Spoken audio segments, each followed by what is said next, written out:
Hi everyone, welcome back to my channel. My name is Tiara, aka Bookworm Babe, and today I will be doing my May to be read video. So, I'm basically going to be splitting this video into two parts just because I did pick up a few new books by Indo-Caribbean authors this month that are technically on my to be read list as well, but I did want to do a separate video for those and make a book haul, specifically for those, for anyone who's interested in that specific category. So for now in this video, I'm just gonna focus on the other books that I have sitting that I've been waiting to read for the month. So first things first, I'll just jump right into it, and I already started this book. So this is called He Will Be My Ruin. So this is basically about two girls, except one is dead. So Maggie is the main character and her best friend is Celine. Maggie is a humanitarian. She lives in like Ethiopia and other places, on the other side of the world for the last 5 years of her life. And then she gets the news that her best friend Celine, who lives in New York, has committed suicide. So Maggie she doesn't believe that Celine would commit suicide, not at all. They grew up together from the time they were like 5 years old. She's like, I know her, there's no way that she would do this. So because she doesn't believe this verdict of suicide, she's basically going on this wild kind of chase to find out more. And as she digs more into her best friend's life, because she's in New York staying in her apartment, clearing it out and whatnot, she's finding that there's so many secrets that Celine had that she never even knew about, despite thinking like, this is my best friend, this is my sister, I know her so well, I know everything about her. And the reality is that she doesn't know everything about her. And of course there's a couple handsome guys who get in the way, and I had just started this 2 days ago, so that's as much as I can give you guys for now, but the story is definitely getting more interesting and I'm excited to see where it goes. So that is He Will Be My Ruin. Oh, and this is by K.A. Tucker, in case you need to know. The next book I have, I've been holding on to for quite a while. I got this last year. You know what? There's a lot of books that I picked up since last year and I just haven't read yet. So the good thing about quarantine is that I am almost done reading all the unread books on my shelf. So pretty soon I'm gonna need to do another haul or find a way to get me some new books. But this is Tamarind, and this book is basically about a mother and daughter, and they are living in Canada, and the daughter is doing her graduate studies and the mother is still back in India, but she gets a postcard from her mom saying that she's sold their home and she's traveling through India. And basically it's a mother and daughter story. They're forced to confront certain obstacles, certain hiccups in their own relationship, and I do believe that the mother does end up meeting her in Canada, and then the story goes from there. So that's as much as I've kind of gotten from, the little bits on the back and even the little bit that's kind of in the front. There's not much in the front either, but I don't like to kind of go digging through the book in case I find out something that kind of ruins the story for me. So yeah, this is just basically a really heartfelt mother-daughter type of story. And after I had read Secret Daughter a week ago, oh, I can't even remember, but I did talk about it in my April wrap-up, and Secret Daughter was so good, and it was essentially that. It was a mother-daughter story. So I am looking forward to another really nice, heartfelt mother-daughter story, and I hope this one actually measures up to Secret Daughter, and it's kind of on that same level. And before I forget, this is by Anita Badami. I keep forgetting to mention authors, and I don't want to forget in case anyone sees one of these and they're like, oh my god, I want to read it, right? So that's the author of that. Won't forget for the next book. The next book I have is Purple Hibiscus, and this is by Chimamanda Ngozi Adichie. I really hope I said that right. I probably didn't. But this I've also had for quite a while on my shelf. This is about a brother and sister, and they live in Nigeria. They live a privileged life. Their father is wealthy. They live in a good home, and they attend, private school. So they're really, really well off, right? but their home life isn't great. Their father is very religious, and he has very, very high expectations of the children and, of course, of his wife. So there's an aunt who comes into the picture and decides to, you know, take the kids with her to visit her in another part of the country. She convinces the father, because that is her brother, and the two kids go and take their first trip away from home. Obviously, he's very strict and probably doesn't want them to be leaving home and going anywhere sort of out of his eyesight, right? But once inside their aunt's home, they basically enter this whole new world, which is very different from what they've been growing up in.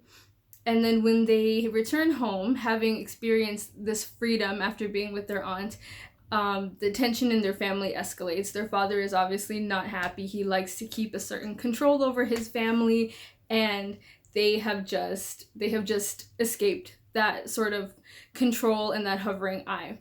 So the daughter, whose name is Kembili, must find the strength to keep her loved ones together after her mother commits a desperate act. So I don't know what this desperate act is, but I am thinking, just based on what I've read on the back and like whatnot, I'm thinking maybe the mother committed suicide, and she is probably the one who holds things together and prevents the father from, you know, going as extreme as he probably would without her influence. So this would be really interesting. I think I really want to know what this desperate act is, despite whatever like I am sort of guessing it is, but I feel like it's something along that line. And I'm interested to see what is the whole dynamic of the family and kind of what the bigger picture of the story is, because I feel like the little blurbs don't know, like little blurbs give you some parts, but they don't really ever give you like the bigger picture. And then you read the book and you're like, this sounded simple on the back, but it's really not even that simple.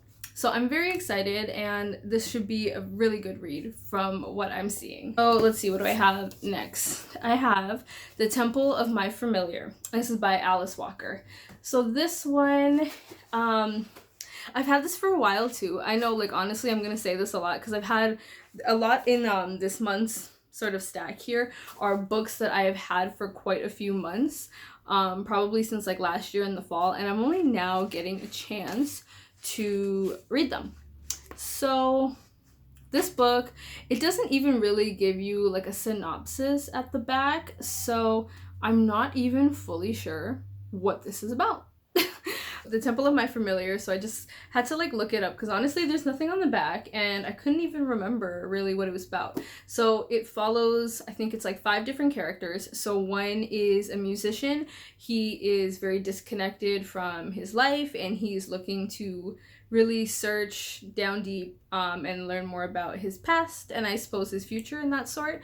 His wife is just very, very disconnected from her past, and that's a factor too. There is a professor who has come to realize that his generation has failed women, and then another young lady who is a very, they say, a really like vivacious character and kind of just lives her life freely. So I think the point of this book is that all the characters are probably going to be woven together and they're all sort of exploring this liberation, freedom, their past, understanding their future, and combating different demons that have probably followed their life.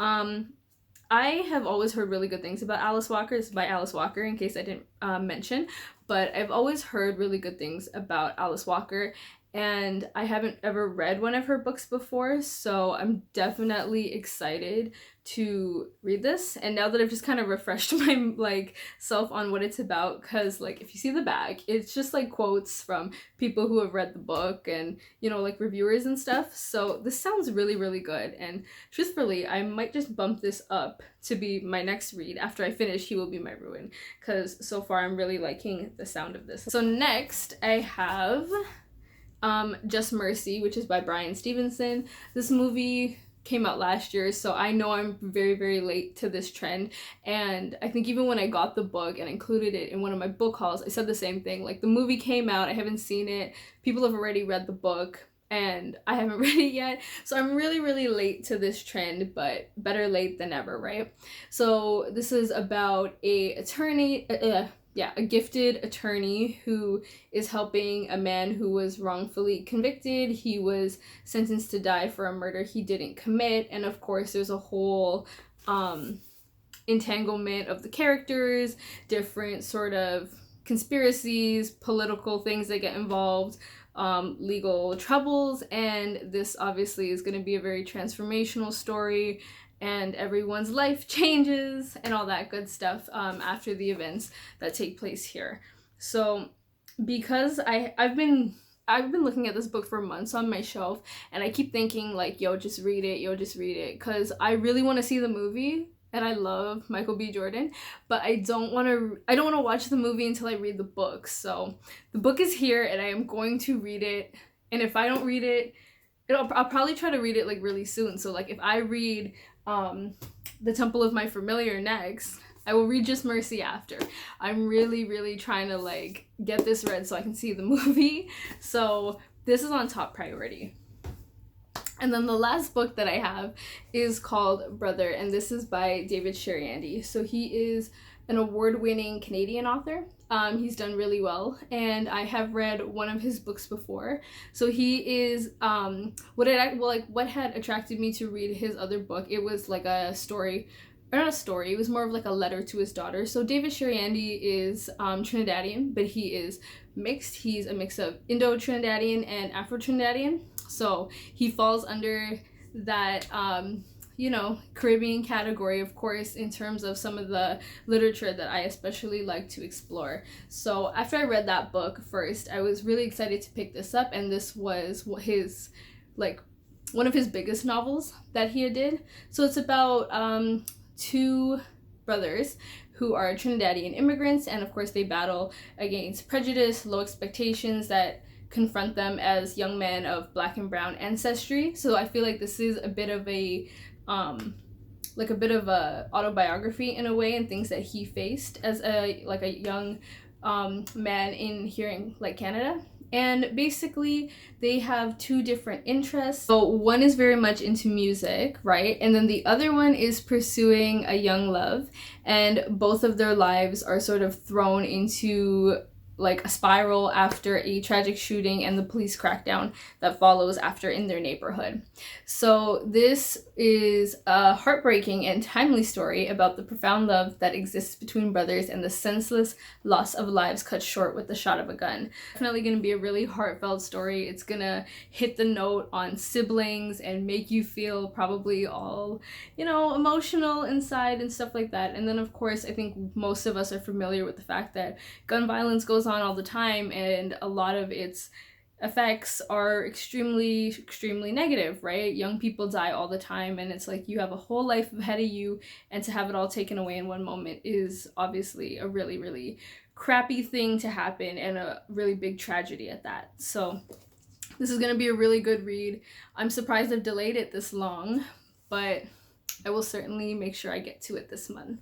That's all the books that I have for this month. And next week, I will be doing the Indo-Caribbean author haul and letting you guys know more about the books that I picked up, because I've really been excited to share those. It's just a couple of them because Amazon is like delayed and stuff with COVID.